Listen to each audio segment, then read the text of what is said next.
What's up, YouTube? This is James coming back at you with another informative video. Hope everybody's doing well out there on this Sunday afternoon, evening, something like that. I'm doing pretty good myself.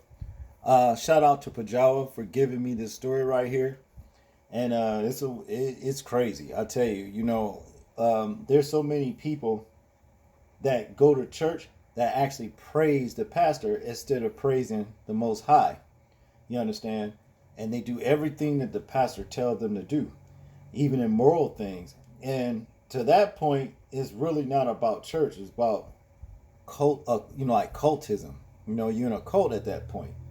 As in this case, here it says, pastor and wife jailed after he raped children in bogus religious ceremony over 20 years. This shit happened 20 years ago. And I guess this is the pastor and his wife who aided and abetted him to carry out these um, crimes, taking, advantage of children in their youth, And he looks like he's possessed and got some Nephilim face or something. I mean, this ugly dude. But to get into the story, it says a feared pastor who raped children in a bogus religious ceremony over a 20-year period has been jailed. Self-styled prophet Michael Alorabombi. Wait, or what's that? Alorabombi? Alorabombi. I think I'm saying that right? Was found guilty in January of offenses against 6 women and a man. 5 of those attended his church. Okay. He carried out his attacks by convincing his victims to take part in a spiritual bathing ritual, which he told them would cleanse them of evil spirits. Well, what was you taking part of? Because you didn't get cleansed of your evil spirits, right? This happened over in, I think, London somewhere, as a matter of fact. Okay? West Midlands, some shit like that, in Birmingham, London. That's where it happened at. But to continue, it says Judge Sarah Buckingham sentenced him to 34 years behind bars. Said his case was one of the worst cases of sexual abuse of multiple children to come before the courts, and described him as an arrogant, selfish, and vain man. She said the spiritual baths were actually designed to fulfill his insatiable sexual appetite. The children feared you, and this enabled you to continue your grip, she said, sentencing Alarabumbi. Yeah. On Friday,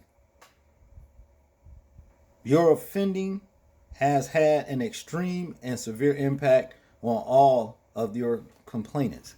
All right? There go that ugly face, man. That Nephilim looking ass head, man. I'm telling you. This dude, some people you just got to look at. And this man looks dead in the eyes. He ain't got no compassion for nothing and nobody. That's the way he looked to me. This is my opinion. But to continue, it says here, any attempt to suggest otherwise would be without foundation. You abuse your position of trust.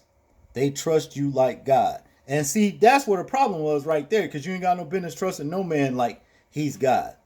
See?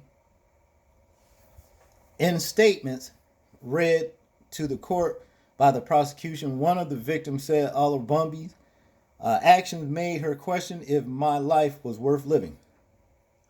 Alorabumbi, who had blamed the devil for his actions, was convicted of 15 counts of rape, 7 counts of indecent assault, and 2 counts of sexual assault at Birmingham Crown Court.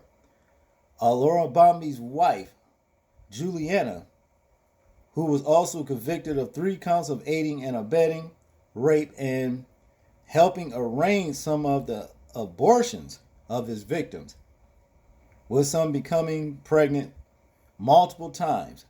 She was jailed for 11 years. Okay, this shit with him talking about the devil made him do it. When is wicked people going to start taking responsibilities for their own actions instead of blaming devils?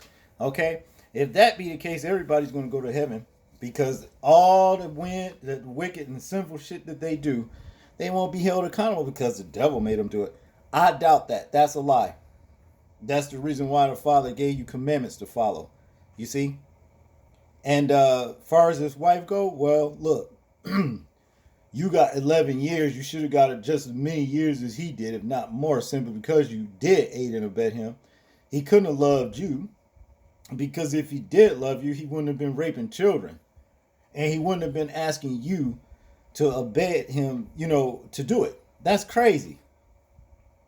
This is crazy. You're not a wife. You're just a servant. You're a partner in crime at that point. But to continue, as a pharmacist, he would take them to clinics to end the pregnancies.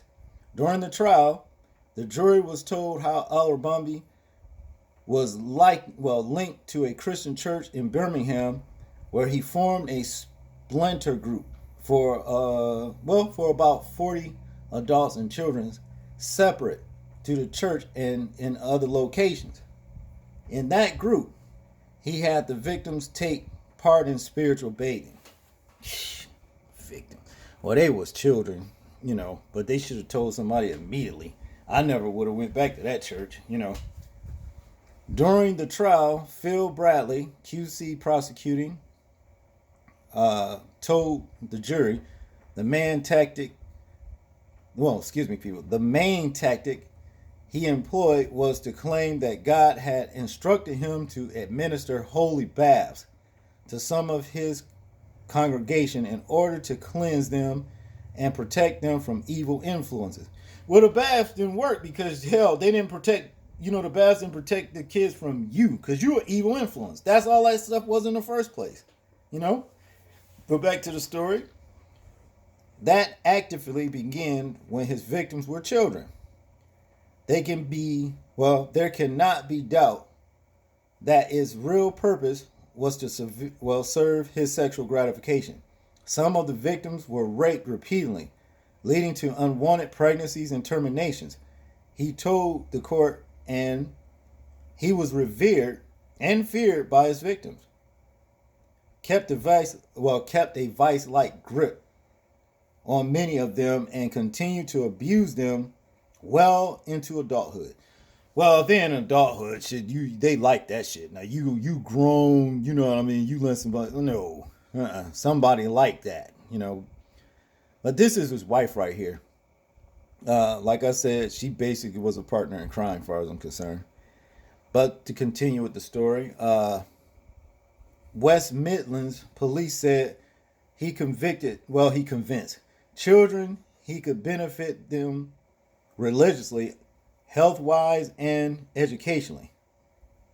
The force detective superintendent Nick Walton said they'd be taken upstairs to the bathroom, stripped naked, sometimes wearing a red girdle, like a sash, and he would wash them down. On occasion, he would sexually assault them, but also take them to an adjacent bedroom and subject them to sexual assault and rape. Offenses took place in Birmingham and London over 20 years, dating back to the 1980s. Wow. Some of his victims described it as a cult, added D.S. Walton. Of course, this kind of behavior is like cultists, he said he has been confronted on occasions by relatives and parents. He never made admission and even blamed the devil for it on some occasions. Al-Rabambi would sometimes laugh in court while giving evidence. D.S. Walton said he worked as a pastor until his arrest. He was arrested at Birmingham Airport while trying to leave for Nigeria, where he comes from, with ceremony, belongings, and a sum of cash. He had recently been confronted by one of his victims. Police became aware of his crimes after a victim came forward to them. Police believe there may be more victims and urge them to get in touch. Wow, what a terrible story, man. You know what I mean? The Fillion face here, that's some evil shit you was doing. You know, that's if you were guilty, you know, because there's always two sides to a story, but who knows? I kind of believe it, though, man. You look at this dude in his face, man, I'm telling you. And then, you know, your wife got like an admission of guilt, too, and she really just sorry at this point, you know, but it's too late. But y'all tell me what y'all think about this story right here. I'm interested in hearing y'all thoughts, views, and opinions on it. Like, comment, share, and subscribe. Please remember, people, to live your life as though we are being watched, simply because we are. This is James, and I'm out. Peace.